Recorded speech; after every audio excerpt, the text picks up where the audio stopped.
El síndrome de Nelson cursa con producción ectópica de ACTH, producción ectópica MSH, adenoma hipofisario productor de ACTH, enfermedad de Addison compensada, enfermedad de Cushing con pigmentación de piel y mucosas. El síndrome de Nelson, es la consecuencia después de una adrenalectomía bilateral. Entonces, pacientes que son sometidos a adrenalectomía bilateral por la enfermedad de Cushing, entonces al no tener suprarrenales, la hipófisis va a empezar a producir mayor cantidad de ACTH y por lo tanto un tumor productor de ACTH, un adenoma hipofisario productor de ACTH. Ese es solamente por compensación a la falta de suprarrenales. Esto es diferente a un adenoma hipofisario productor de ACTH autónomo como la enfermedad de Cushing, porque en este caso, en el síndrome de Nelson, tiene que haber el antecedente de la adrenalectomía bilateral.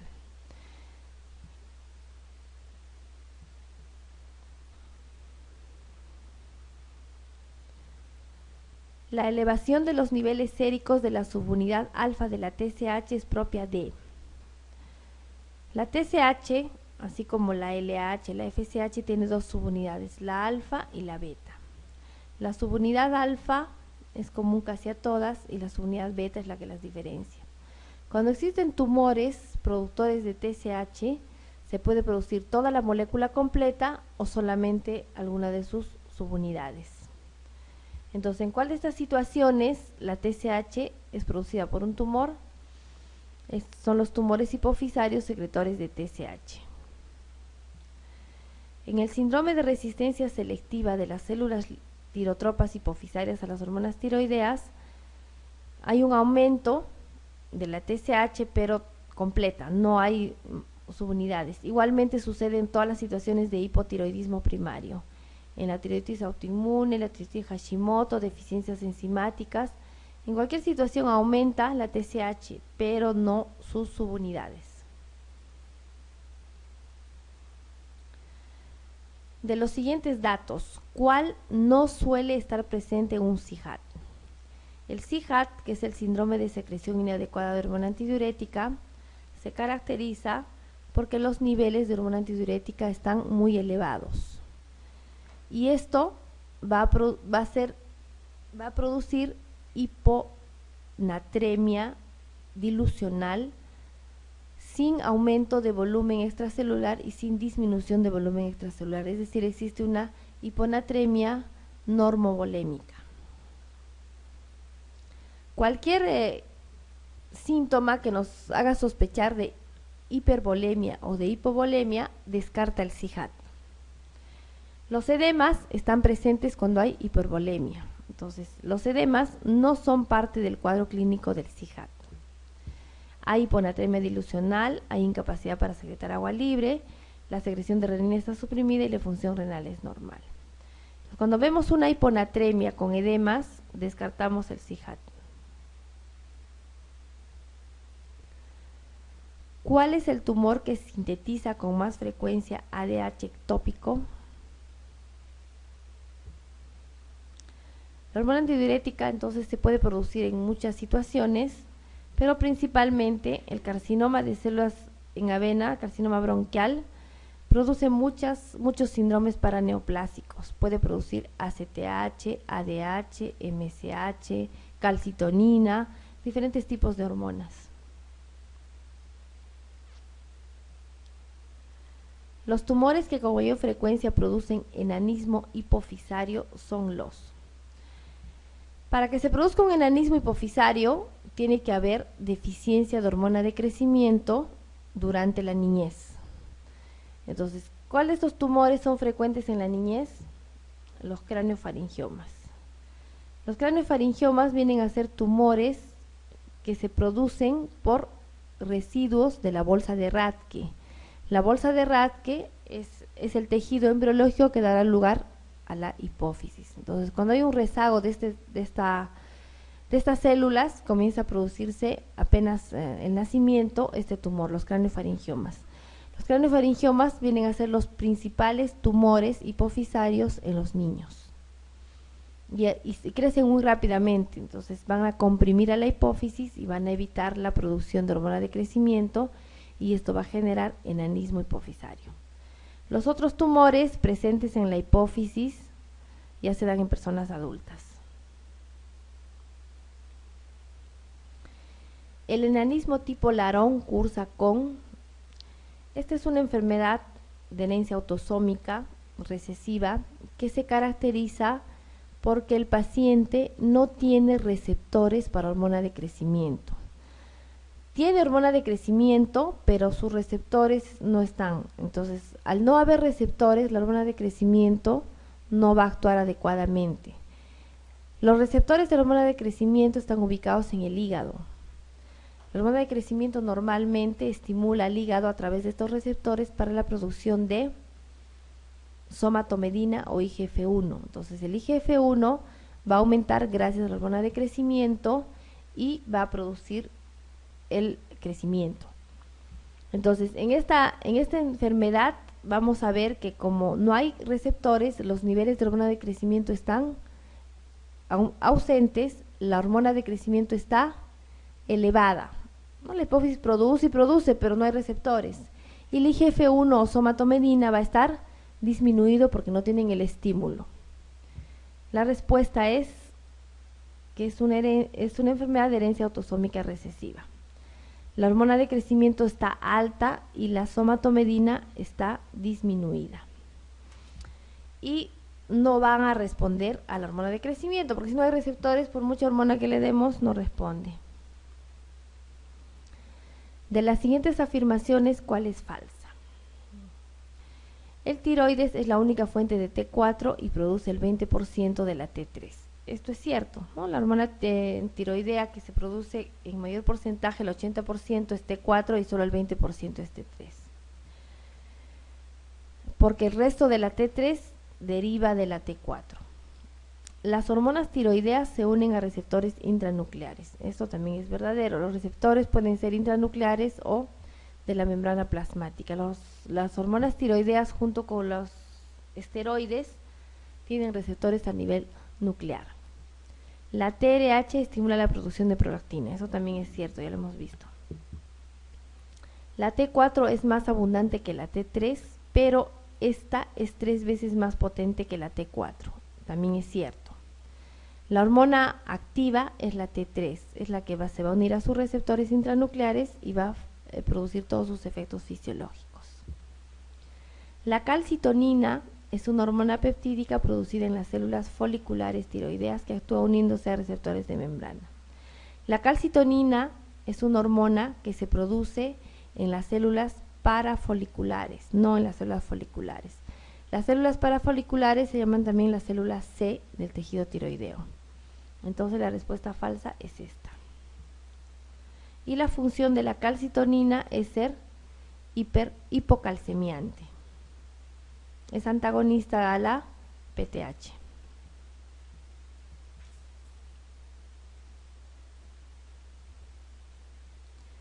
El hipotiroidismo primario autoinmune puede asociarse a otras enfermedades autoinmunes. De las siguientes, ¿cuál no se asocia? Entonces, todas estas enfermedades son autoinmunes: la anemia perniciosa, la artritis reumatoide, el vitíligo y la hepatopatía crónica activa. La trombocitosis esencial no es una enfermedad autoinmune y por lo tanto no se asocia a hipotiroidismo autoinmune.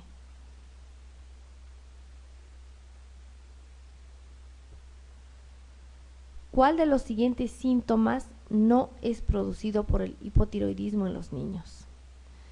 El hipotiroidismo en los niños, especialmente el hipotiroidismo congénito, produce algunas alteraciones importantes.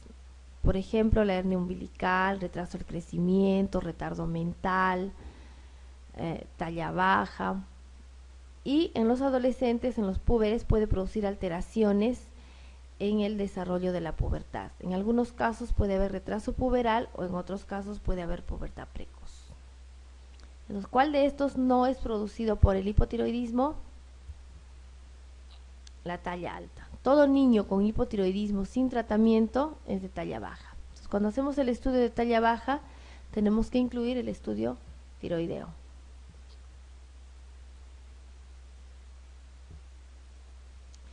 El hipotiroidismo no produce. Bueno, el hipotiroidismo es una enfermedad que produce mucha sintomatología. Puede haber intolerancia al frío, bradicardia, megacolon y edema periorbitario. El dermatografismo positivo es propio de las enfermedades alérgicas, ¿no? No tiene relación con la función tiroidea. Los mineralocorticoides son hormonas esteroideas que se producen en la glándula suprarrenal. El mineralocorticoide más importante es la aldosterona, que se produce en la capa. ¿Qué capa se produce? ¿Recuerdan? En la suprarrenal existen dos partes, ¿no? La corteza y la médula. La corteza tiene tres capas: la glomerular, la fascicular y la reticular. La glomerular produce única y exclusivamente mineralocorticoides. La capa reticular y la capa fascicular producen corticoides y andrógenos. Entonces, y en la médula suprarrenal se producen las catecolaminas, la adrenalina y la noradrenalina. Entonces, los mineralocorticoides se producen en la capa glomerular.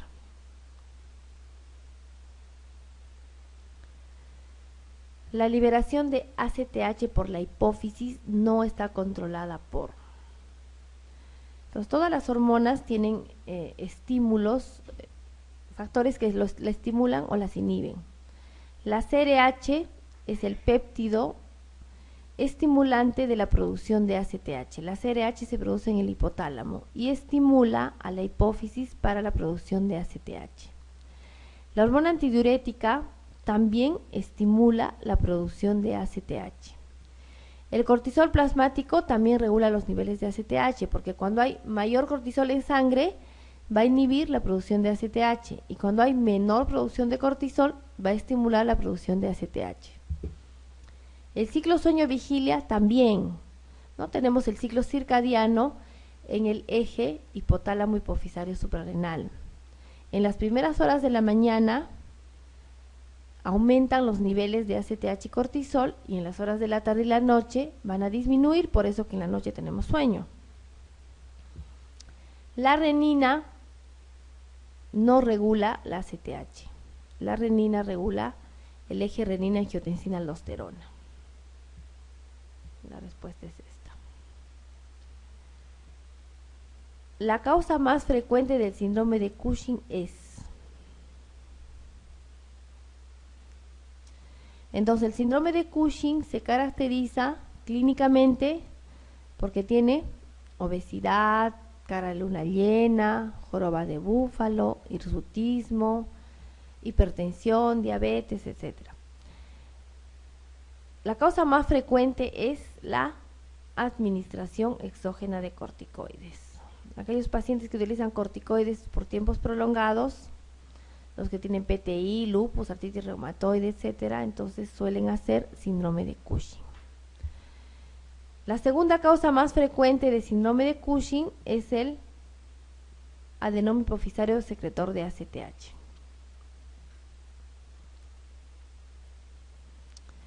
Las alteraciones analíticas características de un enfermo con síndrome de Cushing incluyen. Entonces, en el síndrome de Cushing, cuando hay un aumento de los niveles de cortisol en la sangre, va a haber un aumento de los leucocitos y los linfocitos y una disminución de los eosinófilos.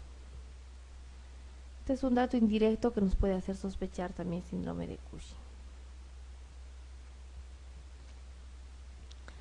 La causa más frecuente de hiperplasia suprarrenal congénita es.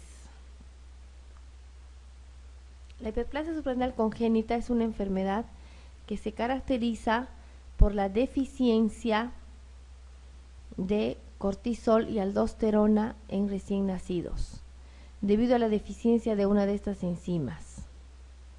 Los recién nacidos que tienen deficiencia de alguna de estas enzimas no producen adecuadamente el cortisol y la aldosterona y van a producir una crisis suprarrenal aguda.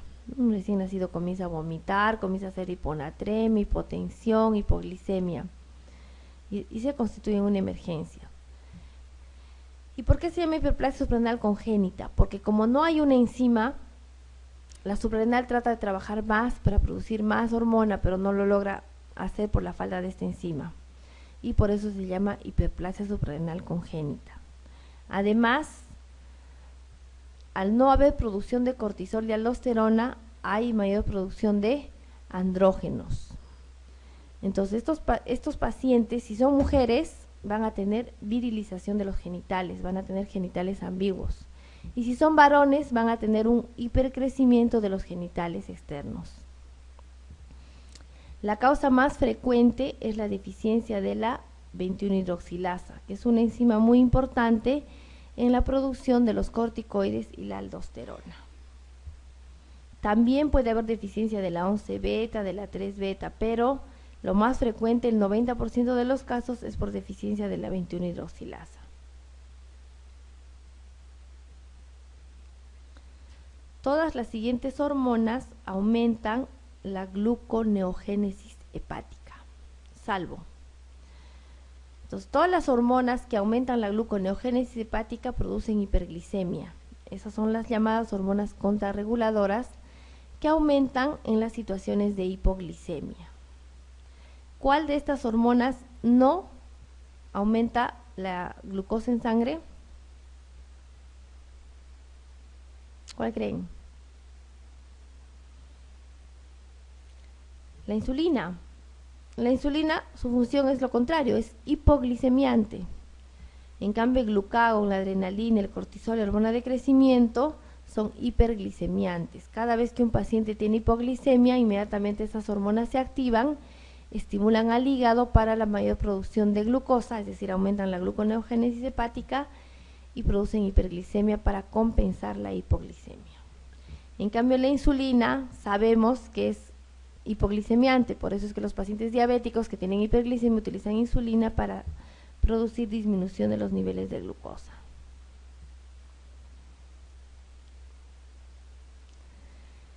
La enzima 1-alfa hidroxilasa, que actúa sobre el 25-hidroxicolecalciferol para transformarlo en 1,25-dihidroxicolecalciferol, se encuentra en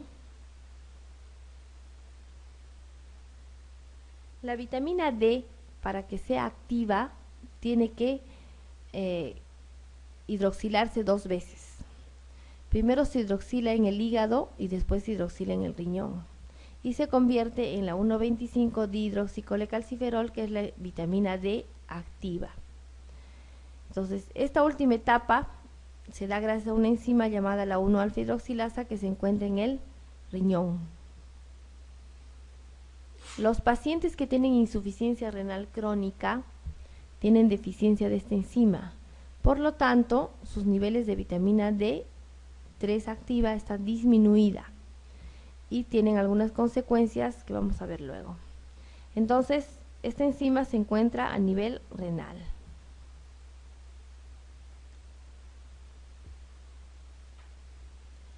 En relación con el metabolismo y funciones de la vitamina D, una de las siguientes respuestas es falsa. La vitamina D ingerida por vía oral es vitamina D2 o D3. Eso es verdadero. El riñón transforma la 25 vitamina D en un principio activo, la 1,25-hidroxicolecalciferol, vitamina D. Esto es verdadero. La absorción de calcio en el intestino está facilitada por la 24-25 vitamina D. Esto es falso. Para que se absorba calcio a nivel intestinal, se necesita la vitamina D activa, es decir, la 1,25-dihidroxicolecalciferol. La 24-25 vitamina D es una fracción de la vitamina D inactiva, que se encuentra sobre todo en algunos animales y no es útil para absorber el calcio a nivel intestinal.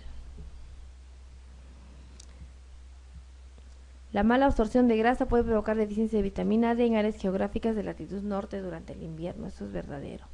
Y la 1,25 vitamina D estimula la calcificación ósea, también es verdadero. Entonces, el metabolito activo más importante de la vitamina D es la 1,25 dihidroxicolecalciferol.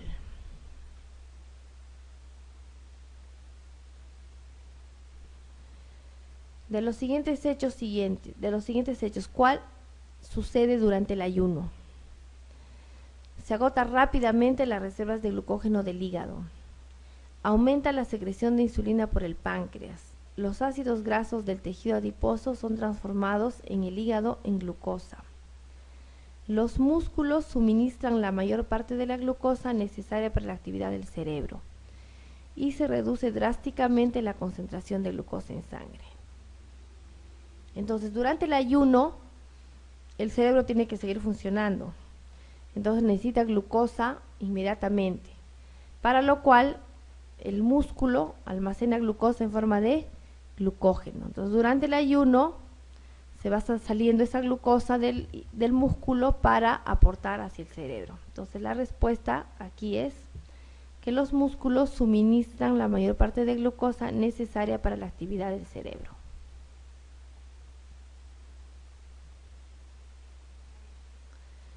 La hiponatremia severa con función renal normal y alta excreción de sodio urinario es característica de... En la deshidratación vamos a ver que hay hiponatremia, pero la función renal no está normal. Siempre en la deshidratación la función renal está afectada porque hay una retención de urea justamente por la deshidratación. Fallo cardíaco con anasarca. En la falla cardíaca con anasarca suele haber edemas, ¿no? y la excreción de sodio urinario está disminuida. En la enfermedad de Cushing no hay hiponatremia. La secreción inapropiada de hormona antidiurética es una entidad bastante frecuente que se caracteriza por hiponatremia con función renal normal y aumento de la excreción de sodio urinario. En el hiperaldosteronismo primario no hay hiponatremia, hay hipernatremia. Entonces, el CIHAT nuevamente se caracteriza por hiponatremia severa con aumento de la excreción de sodio urinario.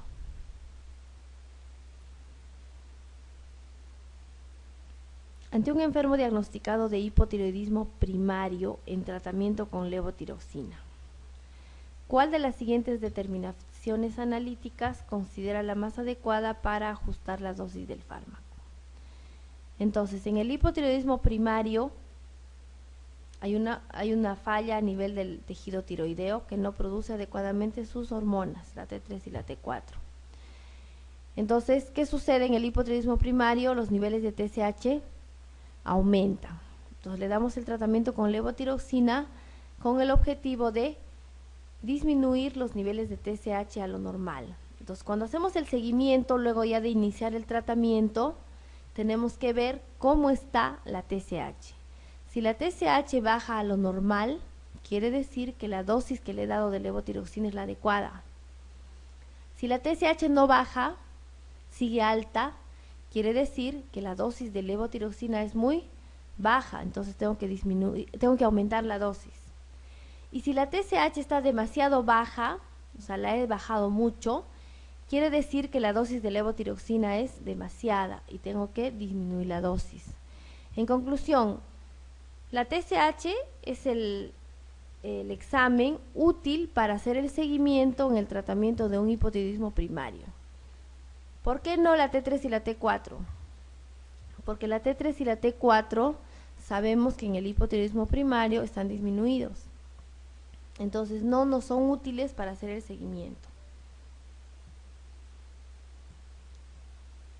Así que ya saben, a los pacientes no hay que estar pidiéndoles T3, T4, TSH, etcétera, etcétera. Solamente la TSH, con eso voy a regular la dosis, ¿no?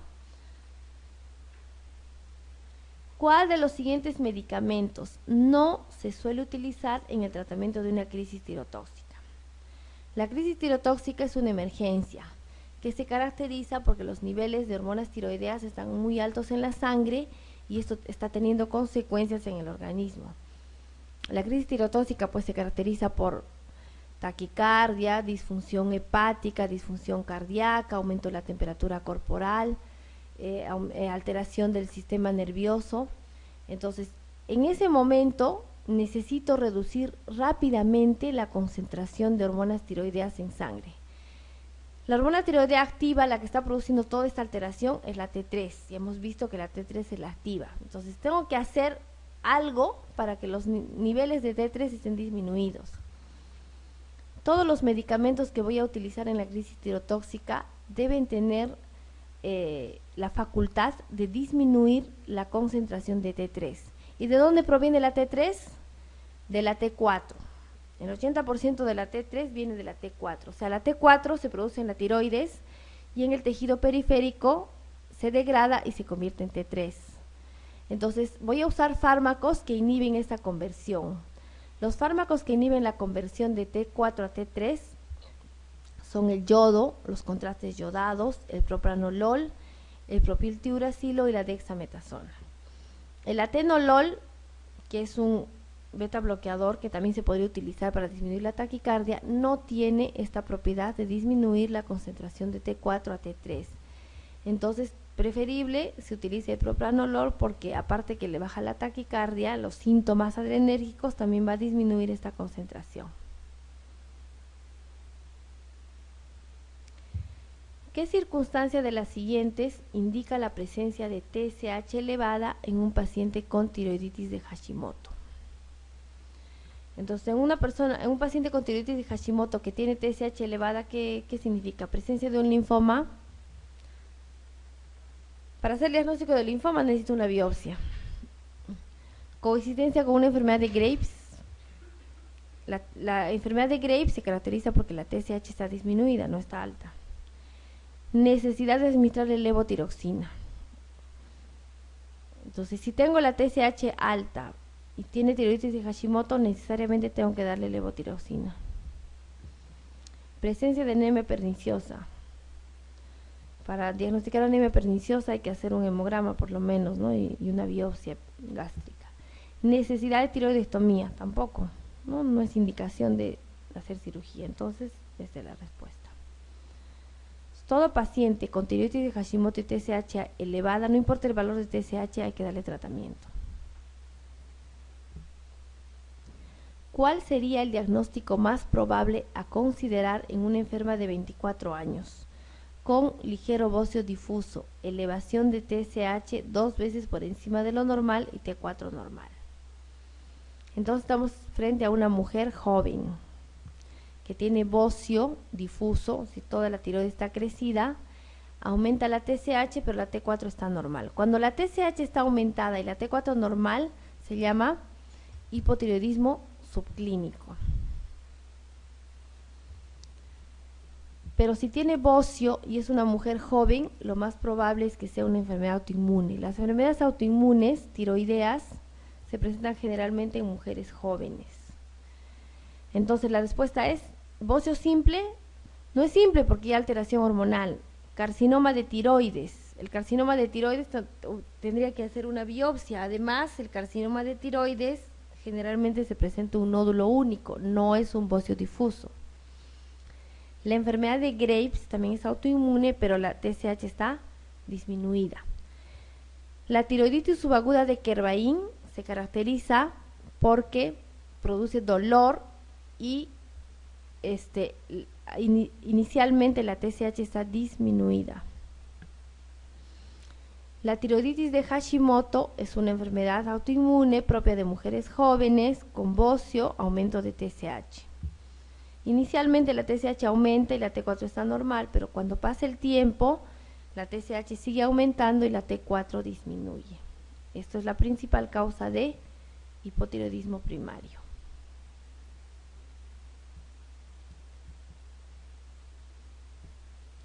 ¿Cuál de las siguientes determinaciones es más útil para el diagnóstico inicial del hipotiroidismo primario? Así es, TSH. Como hemos visto, la principal causa del hipotiroidismo primario es la tiroiditis de Hashimoto. Inicialmente solo aumenta la TSH, entonces a veces le hacemos TSH y T4 y encontramos que la TSH está alta, Entonces, esa es la principal prueba que hay que hacer. Cuando queremos hacer despistaje, solo pidamos TSH. ¿Cuál de las siguientes medidas terapéuticas no está indicada en el tratamiento de la hiperpotasemia? La hiperpotasemia es una emergencia, entonces necesitamos quitar el potasio de la sangre, para lo cual se utiliza glucosa e insulina. La insulina tiene la facultad de introducir el potasio dentro de la célula y la administramos junto con glucosa para evitar hipoglicemia. Igualmente el bicarbonato también tiene esa misma propiedad. El gluconato de calcio también intercambia potasio con calcio y lo introduce a la célula. Las resinas de intercambio iónico van a hacer que el potasio se elimine por orina, y los glucocorticoides no son útiles en la hiperpotasemia.